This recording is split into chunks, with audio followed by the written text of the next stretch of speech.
This is CBN NewsWatch. And thank you so much for joining us for this first edition of CBN NewsWatch for Friday, July 19th. I'm Ephraim Graham. Ahead today, the summer heat wave is making it hotter than hot with more dangerous temperatures ahead. Plus, we're highlighting the worldwide problem of people persecuted for their faith. A terrorist leader calls for an attack on every Jew on the earth. And the amazing love story of a couple married for 71 years. We've got all those stories and much more ahead in this edition of CBN NewsWatch. We begin this hour, though, with the dangerously hot temperatures scorching much of the nation and putting emergency officials on edge. Our Jennifer Wishon is in Washington, where the heat index is somewhat oppressive. A searing heat wave is blanketing a giant swath of the nation, affecting more than 150 million Americans. It is too hot to be standing here. From Chicago to Philly, Charleston to Syracuse, triple digits are expected the next few days, with heat indexes peaking around 110 degrees, creating a potentially deadly situation. The heat is really something that can suffocate you. According to the Centers for Disease Control, more than 600 people die each year from heat-related complications. Cities like Chicago are activating extreme weather plans and asking citizens to look out for their neighbors. This means that if you have a neighbor who is vulnerable, who is elderly, who is sick or otherwise infirm, please make a special effort to check on them over these next few days. Also, the mayor implores, don't leave your kids in the car. If you stumble upon something like that, by any means necessary, get the kid out of the car and call 911.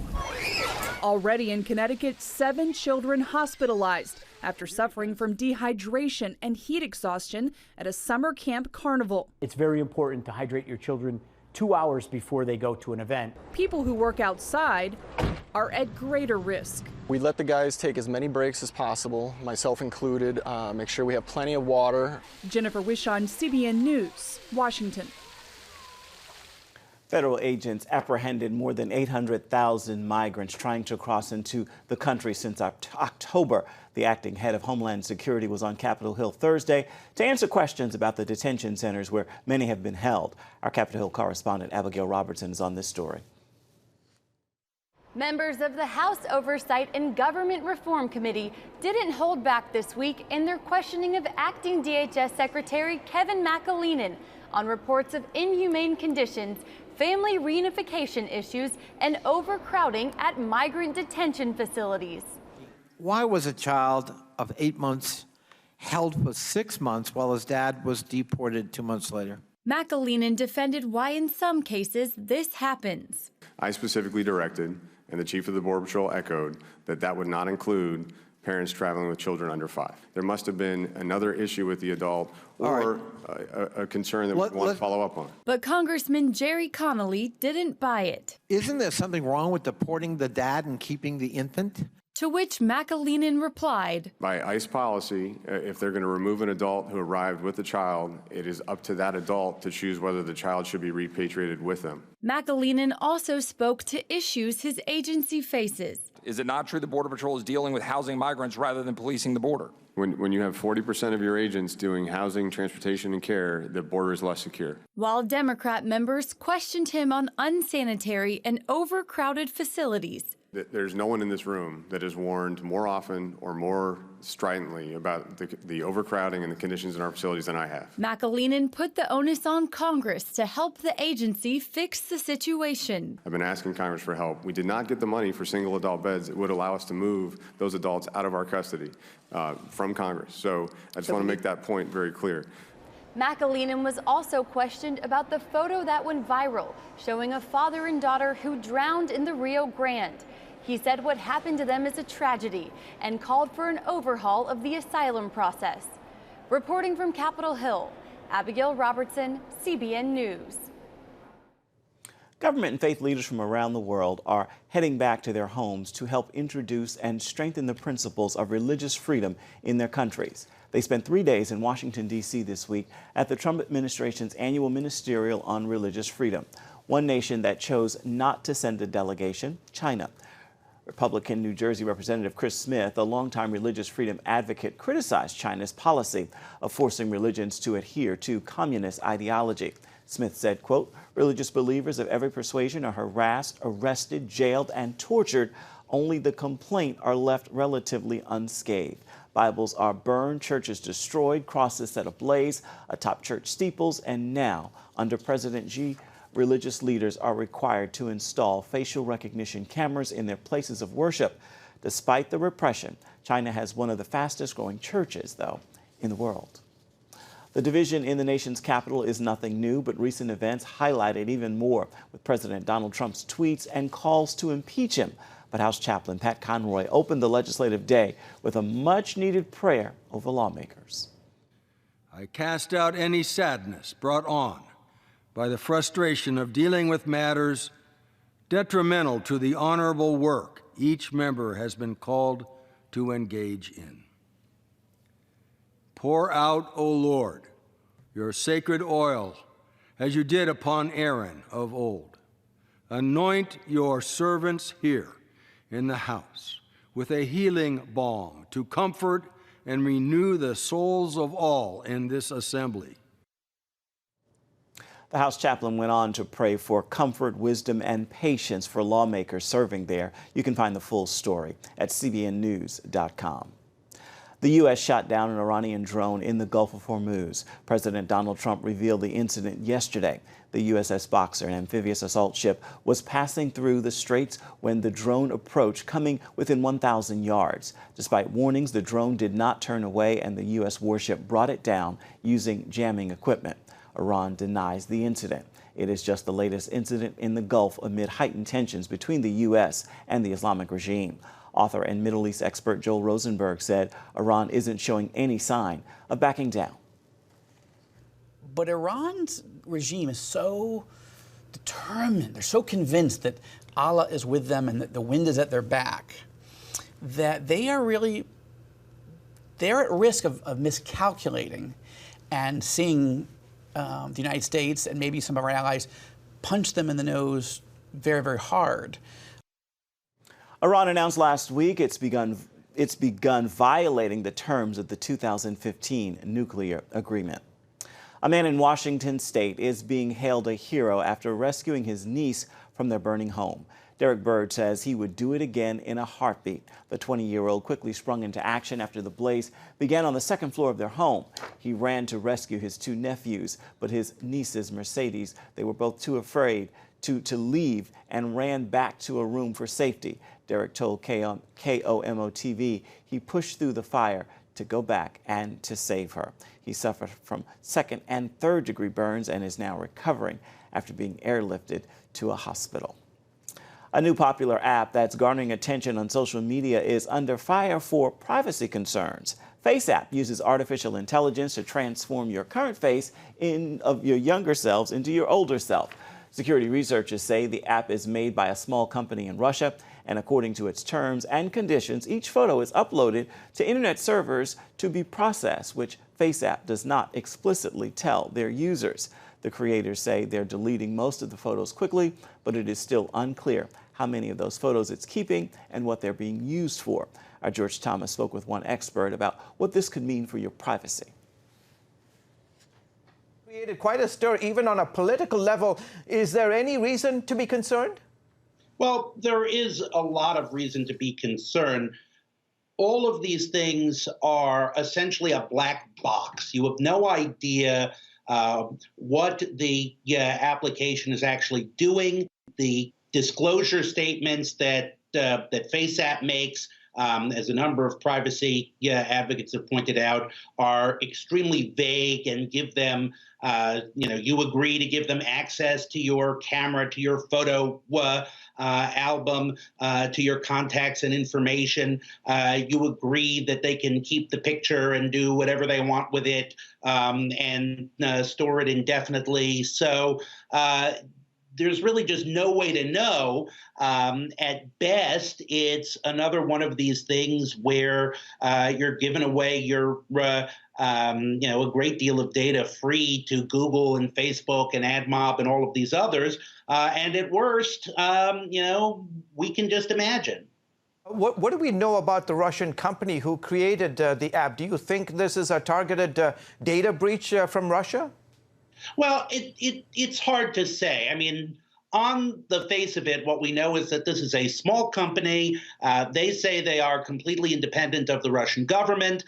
They're just internet entrepreneurs like anyone else. But the problem here is that Russia has an established history of working through precisely these kinds of businesses and organizations. This is a country that does not hesitate to use these kinds of businesses as fronts for intelligence gathering. And, if you say to yourself, well, what's the harm? It's just me. I'm not, a politician or anything. First of all, you never know who's going to, try these things. But also, you're feeding their facial recognition software. You're feeding their artificial intelligence research by fattening up their database and giving them information that they wouldn't otherwise have. And, when we talk about 150 million people who have downloaded this application, that's a lot of stuff. How can users, Harold, protect themselves from privacy breaches like this one? Well, it is difficult because, you go to the App Store, either Google or Apple, and you think, well, they must have, they've got terms of service with third parties. They must have checked this over. But really, there isn't a lot that they do to make sure these things are okay. I mean, again, it's not like FaceApp is violating any law. It's not like malware. So, the things you have to ask yourself are, first of all, what kind of permissions is this thing asking for? Is it only, if you download an application, is it only asking to access things in your phone that it needs to do its job, or is it asking to access everything you've got? If it's a map program, then sure, it's going to need to access your GPS. But, if it's a FaceApp like this, it shouldn't need to access things like your contents in order to show you what you look like when you're older. So nobody can read through all of these things. They're huge and they're very confusing. But there are, as I say, certain red flags. If it seems to be asking for a lot of permissions, if you notice that it's running in the background when it shouldn't be running, these are signs that you've got something in your system that's taking a lot more information than you expected to. Coming up, murderous words from a Hamas terror group leader and reaction from Israel. Stay with us.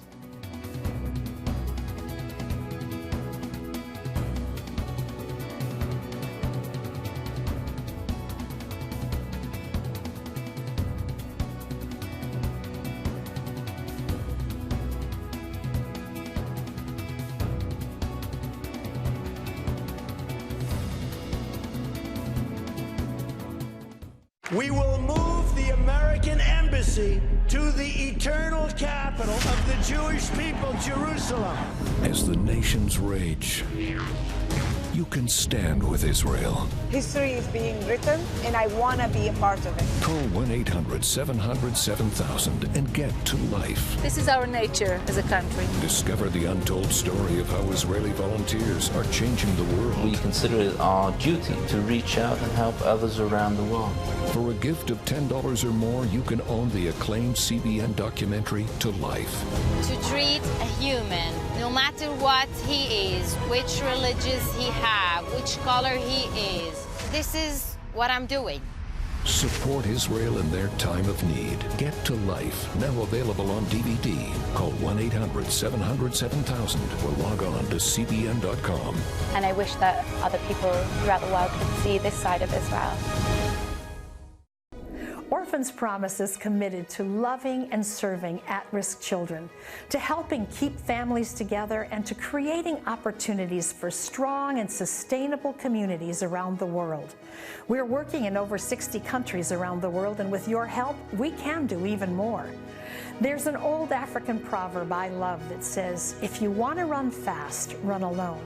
But if you want to run far, run together. At Orphans Promise, we want to run far so we can touch the lives of as many orphaned and vulnerable children as possible. But we don't want to go alone. We're out to change the world, one child, one family, one community at a time. Will you join us?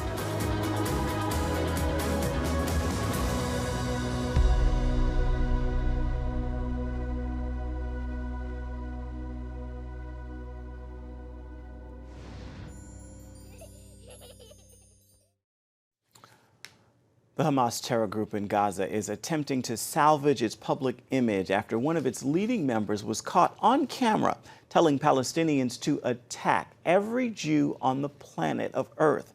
We go to Julie Stahl now at our Middle East Bureau in Jerusalem for more on this. Julie, I imagine no surprise with the comments, but what are the reactions? Yeah, really no surprise here. And I think, for the most part, it did not create an uproar because most people understand that's the background of Hamas. I think it's kind of interesting that Hamas, as well as the Palestinian Authority, really tried to distance themselves from that kind of bad PR. I mean, normally they don't so much mind that, but it really worked against them. And it was kind of more of a case of the emperor's new clothes, where they were caught trying to defend themselves or cover up something that was that's clearly what they believe. There are reports the Palestinian Authority is calling the U.S. racist. Why is that? Well, this one is really interesting. From a few weeks ago, 2 weeks ago, the City of David, a place in Jerusalem, they did an opening ceremony for what's called the Pilgrimage Path. Now, this is archaeologically, it's an old Roman road. It's the road that the Jewish people would have taken as they went from the Pool of Siloam, we know that from the Bible, up to the temple to worship God 2,000 years ago. And so the Ambassador Friedman, participated in a ceremony, and they had built a plaster wall, and he knocked it down. Well, after that, it was just like outrage in the Palestinian Authority. He was trying to destroy Palestinian neighborhoods. This road, of course, in the days of Jesus, it was open to the public. It was a road. Now there's homes built on top of it. But Israel has, constructed all this engineering, these arches under it, so that it's very stable, it's very secure, and the U.S. had nothing to do with trying to change the Arab character of the Palestinian Authority or something, or of Jerusalem. That really what they were trying to do is just prove that there is Jewish history here, and that's what really upset the Palestinians. Mm-hmm. Tell us about Argentina's recent ban on Hezbollah and why its history with Israel. Yeah, well, Israel was very happy about that ban on Hezbollah, but the prime minister said, it's good that the world recognizes how evil and what Iran and Hezbollah are really all about, because Hezbollah obviously is backed by Iran. And so 25 years ago, the Hezbollah has been blamed for blowing up a Jewish community center in Buenos Aires and killing 89 people, and also an attack on the Israeli embassy. So, it's kind of like 25 years later, but at least it was recognized. Real quick before you go, what's on Jerusalem Dateline this week? Well, we have a really interesting story. Artists for Israel, it's a group that is combating the boycott, divestment, and sanctions movement, BDS, by doing street art, graffiti. They also, they go around the world doing that, kind of combating that, and they've come to Israel to paint bomb shelters in Sderot. We also have a story about an archaeological discovery about Melchizedek, an altar they found that they think was from Melchizedek, and also a story about new immigrants to Israel, which we know is prophecy fulfilled. Indeed. Julie, thank you so much.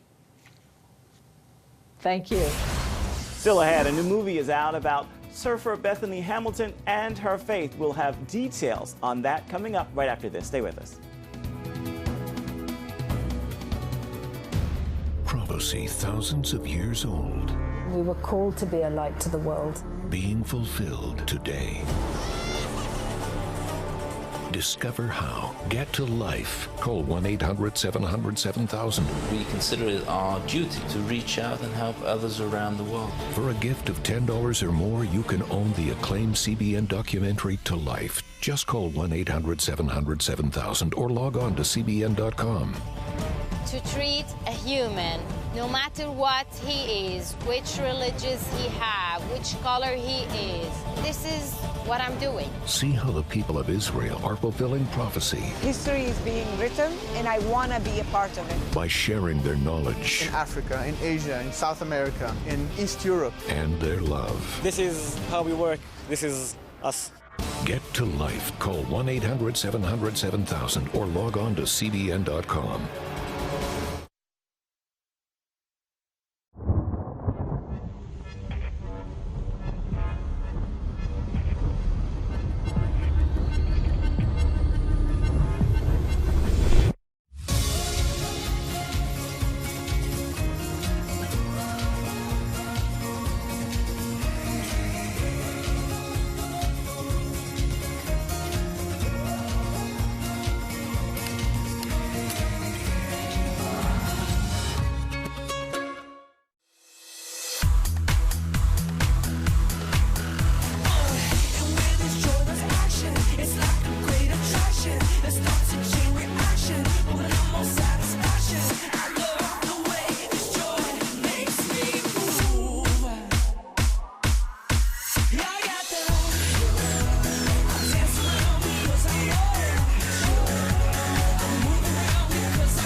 When I came to Regent University, it's like the world opened up. I felt like I needed to advance my career and go back to school. Regent was a perfect fit for me. The Regent professors are world class. You are equipped. The focus of the faculty is on each individual student, whether it's online or in person. You become a part of Regent's family. You carry with you not just the content and the knowledge, but the confidence to understand that we can be significant in the world. Regent University. Follow your path. Soul surfer Bethany Hamilton is back in the movies, this time in a documentary that focuses on her faith following the shark attack. Here's a focus on the family. Plugged in movie review. You think you're going to surf again? I think. I know.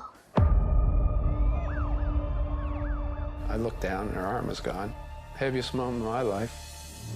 We don't often review documentaries here at Plugged In, but this week there's one coming out that deserves your attention. Bethany Hamilton, Unstoppable, tells the story of the famed female surfer who lost her arm in a shark attack, as dramatized in the 2011 film Soul Surfer. Bethany was back on her board 4 weeks later. When she was coming back to compete, we were all jaw-dropped. The struggles Bethany Hamilton faced to make her return to surfing were, of course, enormous. And as a strong, outspoken Christian, her trials made her a faith-centric role model. God gave me this passion to surf, and it wasn't like that passion had been taken too. This documentary is a love story that focuses on Bethany's love for God, for her husband, and for her son. But the biggest romance here is between Bethany and the ocean, and the sport that has taken and given her so much. I've always looked forward to being a mom one day. Nothing was slowing her down. Tonight she is wowing the world all over again. I didn't need easy, I just needed possible. Unstoppable isn't a spotless movie. There's a bit of harsh language in the mix, a few girls in bikinis, and some surfing violence, along with old 2003 news footage of Bethany's arm-claiming accident. But for families that can wade through some of those difficult waters, this film offers inspiring scenes of faith, family love, and personal passion. We'll give Bethany Hamilton Unstoppable a 3.5 out of 5 for family friendliness. For an in-depth review of this film, or anything else at your local box office, Visit us at pluggedin.com. Plugging you into the movies, I'm Kristen Smith for Focus on the Family's Plugged In Movie Review. The inspiring love story of a couple married more than 70 years and what happened on their anniversary. Stay with us.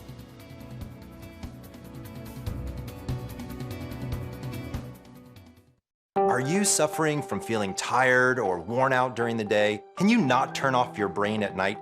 You are not alone. Hi, I'm Dr. Michael Bruce, the sleep doctor, and I've partnered with the Christian Broadcasting Network, and we're going to bring you some unbelievable information that you can use tonight to get a better night's rest. Wake up to your best life. Call 1-800-700-7000 or go to CBN.com to get your free copy of Protect Your Sleep today. If you want to be an attorney with a passion for serving people and for excellence, Regent University needs to be high on your list. Regent's award-winning law school doesn't just create lawyers. We create leaders, judges, prosecutors and defense lawyers, civil litigators, and leaders in government. My focus has been trying to really make sure we have the future leaders we need for the bench and the bar and for society generally. You'll learn from highly credentialed leaders who are current and former judges, distinguished scholars, and ACLJ counsel. I'm so glad I chose Regent. The relationships here have been amazing. The faculty have been amazing. Not everybody's called to the same thing when they leave law school, but they're called by a God who has a purpose for their lives, and He is going to use that education to make a difference in the world. Regent will prepare you to be a purpose-driven, practice-ready lawyer. To start your rewarding law career, complete the online application, submit your transcripts, and take the law school admissions test by July. Apply today. If you want to be an attorney with a passion for serving people and for excellence, Regent University needs to be high on your list. Regent's award-winning law school doesn't just create lawyers. We create leaders, judges, prosecutors and defense lawyers, civil litigators, and leaders in government. Ready to become a purpose-driven, practice-ready lawyer? To start your rewarding career, complete the online application, submit your transcripts, and take the law school admissions test by July. A husband and wife died on the same day after celebrating 71 years of marriage. Herbert DeLagle, 94, and Marilyn DeLagle, 88, both passed away on July 12th, within 12 hours of each other. Now, that is according to the television station WRDW. He was a retired Army Master Sergeant and worked alongside his wife at a nursery she owned and operated. The family said it was amazing how they were together for 71 years and how they are now in heaven together. Even their caregiver said you could feel their love for one another. They had 6 children, 16 grandchildren, and 25 great-grandchildren. Now, you can find that full story at cbnnews.com. Before we go, it is time for your Friday Faithful, and today I leave you with this thought. It's pulled straight from the pages of Scripture. Many are the plans of man, but it is the plan of God that prevails. You can find that life lesson in the book of Proverbs, chapter 19, verse 21. Take a moment to read it, meditate on it, and be blessed by it. With that word, make today a fabulous Friday. That will do it for this first edition of CBN NewsWatch. Thank you so much for watching. We'll see you right back here same time next time. Goodbye and God bless.